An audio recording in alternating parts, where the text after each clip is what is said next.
వ్యాపారాలు తగ్గిపోయినాయి. ఒకటి కొంత ఆన్లైన్ వ్యాపారం, రెండోది వచ్చేసరికి పెద్ద పెద్ద మాల్స్ మార్ట్ పెట్టేసేసి చాలా ఇబ్బంది అయిపోతుందండి. చిరు చిరు వ్యాపారస్తులు కూడా దెబ్బతింటున్నారు.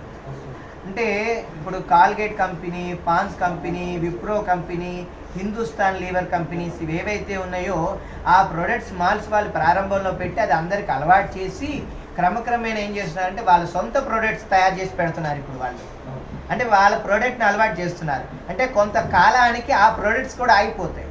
ఎప్పుడైతే ఈ పెద్ద పెద్ద విప్రో వాళ్ళు, హిందుస్థాన్ వాళ్ళు, వీళ్ళందరూ బ్రిటానియా వాళ్ళు, క్యాడ్బరీస్ వాళ్ళు వాళ్ళకి సపోర్ట్ చేస్తే మన చిన్న చిన్న వ్యాపారస్తులు మన వాళ్ళకి చేయకపోతే రేపు మనం కూడా కొంటాం మానేయటం అవుతుంది. కాబట్టి వాళ్ళకి ఎంతైతే రాయితీ ఇస్తున్నారో, ఎంతైతే డిస్కౌంట్ ఇస్తున్నారో మనకి అలానే ఇవ్వాలి. మాల్ వాళ్ళు డొనేషన్స్ ఇస్తారా? ఇవ్వరు. అవునా? క్యారీ బ్యాగ్ కూడా డబ్బులు తీసుకుంటారు. మన చిల్లర కొట్టే శెట్టి గారిని అడిగితే ఇస్తారు. వినాయకుడిని పెట్టా అంటే డబ్బులు ఇస్తారు. అన్నదానం చేస్తుంటే ఇస్తారు చందా. అవునా? అవునా కాదా? ఒక కిరాణా షాప్కి వెళ్ళి చింతపండు, పంచదార, కందిపప్పు, కారం 4 రకాల ఐటమ్స్ తీసుకున్నాం. అలా వస్తూ నిమ్మకాయలు కనిపిస్తే నిమ్మకాయలు కొన్నాం, తమలపాకులు కనిపిస్తే తమలపాకులు, పూలు కనిపిస్తే పూలు, కొత్తిమీర కట్ట 10 రూపాయలని అమ్ముతున్నారు, 5 రూపాయలని అమ్ముతున్నారు. మనకు అవసరం లేదు కానీ తాజాగా ఉన్నాయని కొన్నాం. అంటే ఇన్ని కొన్నాం. వీటిలో పళ్ళు కనిపిస్తే మంచిగా ఉంటే అవి 4 కొనుక్కున్నాం. అంటే ఒక కిరాణా షాప్లో ఉన్న ఆయన దగ్గర కొంటే ఎంతమంది తిన్నారు చెప్పండి? ఇక్కడ ఒక సుమారు 6 డజన్ మంది పైన.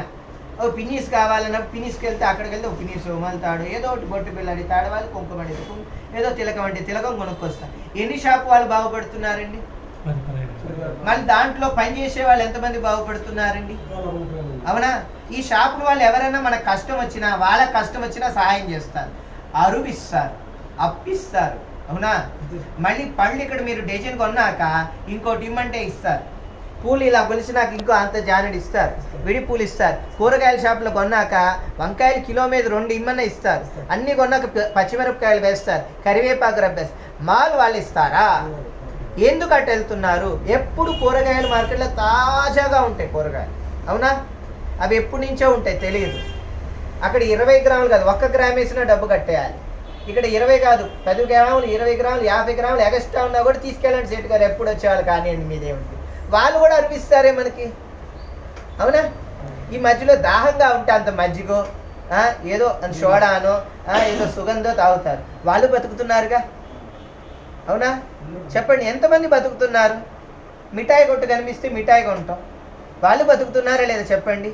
అంటే 2 సంచులతో వచ్చి మార్కెట్లో మనం అన్నీ తిరిగి వెళ్తే వాళ్ళందరూ మాల్కి వెళ్తే అన్నీ వచ్చేస్తున్నాయి అనుకుంటున్నాం తప్పితే వీళ్ళందరినీ ఈరోజు మనం ఇబ్బంది పెడుతున్నాను గ్రహించట్లేదు. దయచేసి అందరూ ఒకటే అర్థం చేసుకోవాల్సింది ఏంటంటే, మీరు మాల్కి వెళ్ళండి, నేను వెళ్ళొద్దనట్లా. మన వాళ్ళందరూ రేపు ఇక్కడి నుంచి వెళ్ళిపోతే పరిస్థితి ఏంటి? ఇప్పుడు మీరే ఇంటి యజమానండి, మీకు 4 షాపులు ఉన్నాయండి, మీ కొడుకులకి ఆస్తులు పనిచేసారు, అయిపోయిందండి. ఆ 4 షాపుల మీద వచ్చే అద్దె బాడుగా తింటున్నారు మీరు. ఈ షాపులు వాళ్ళు ఖాళీ చేస్తే రేపు మీరు ఏం తింటారు చెప్పండి? అవునా? ఇలా ఎన్ని షాప్స్ ఖాళీ అయిపోతే రేపు చివరికి నేను అన్నాను కాదు, బ్రిటిష్ పరిపాలన ఎలా అయితే వచ్చి చేసిందో వీళ్ళ పరిపాలన వచ్చేస్తుందండి. సూపర్.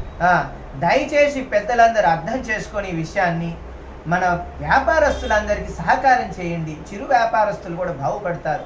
మన షాపుల్లోనే కొనడానికి అలవాటు అవ్వండి. నేను ఒక వైశ్యుడని చెప్పట్లే, అన్ని వర్ణస్తులు వ్యాపారం చేసేవాళ్ళే, అన్ని వర్ణస్తులు. అన్ని అక్కడ ఈ లోపల పకోడీ చెకోడీ అమ్మితే అది కూడా కొంటారు. అవునా? వాళ్ళు బతుకుతున్నారుగా. ఇప్పుడు అక్కడికి వెళ్తే ఏమి ఆవు పీడలు కూడా అమ్ముతుంటే అక్కడ ఏంటండి? రేపు కొన్నాళ్ళు అయితే బంగారం కూడా అమ్మేస్తారు, బట్టలు అమ్మేస్తున్నారు, ఎలక్ట్రిక్ సామాన్లు అమ్మేస్తున్నారు, శానిటరీ సామాన్లు, మేకులు కూడా అమ్మేసే రోజులు వచ్చేస్తాయి రేపు. వీళ్ళందరూ ఏమైపోతారు? మేము ఎన్ని పూజలు చేసినా, ఎన్ని యజ్ఞాలు చేసినా, ఎన్ని ప్రవచనాలు చెప్పినా, మమ్మల్ని తీసుకెళ్ళి మీరు ఏ కార్యక్రమాలు చేస్తున్నా మీరు ఉండబట్టే మేము అన్నీ చేస్తున్నాం. మీరు అవన్నీ చేయకపోతే మేమేం చేయగలుగుతాం చెప్పండి? మేము ధ్యానం చేసుకుంటాం, జపం చేసుకోవడం మా వరకు. అందరికీ పంచగలమా? పంచలేము.